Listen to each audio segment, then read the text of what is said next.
Please subscribe and don't forget to press the bell icon to get notified whenever we upload a new video.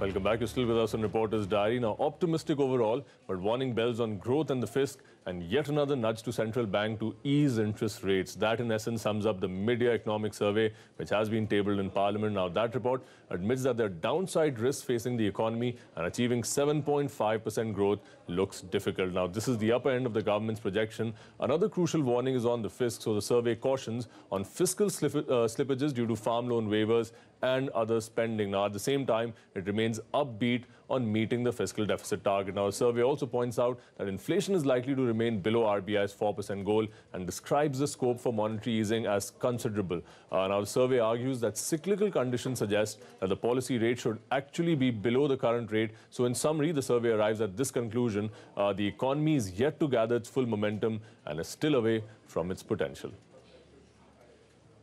Farm loan waivers are going to be deflationary, not inflationary. The critical assumption is that, as the finance minister has repeated, the centre will not relax the fiscal borrowing limits of the states. If that is the case, then in order to accommodate the loan waiver, states will have to either cut expenditure or raise taxes, which will be deflationary.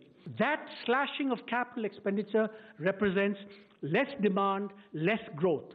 And it's because of the way the loan waiver interacts with the FRL limits that we're going to see this deflationary impact. Another drag on growth in the short run is the rising stress in the power and telecommunication sectors. And what is interesting is that in both these sectors, stress is rising because they're experiencing shocks, which actually are going to have positive impacts. You know, in telecommunication, we know that there's a new entrant which is, reducing prices to consumers. In the case of power, there's a renewable shock which is going to be very good for, climate change, global warming, etc. But in the short run, both are going to have an impact on balance sheets of companies, and hence on demand, and hence on growth in the short run.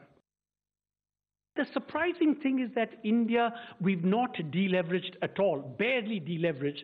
So in terms of the Reinhardt-Rogoff perspective, the twin balance sheet perspective, it is, I think, almost premature to say or to think that growth can rebound very quickly unless we do and clean up and do the deleveraging in the first place. So I think this twin balance sheet perspective, the fact that we've not deleveraged enough, is something that we have to keep in mind as we think about growth going forward.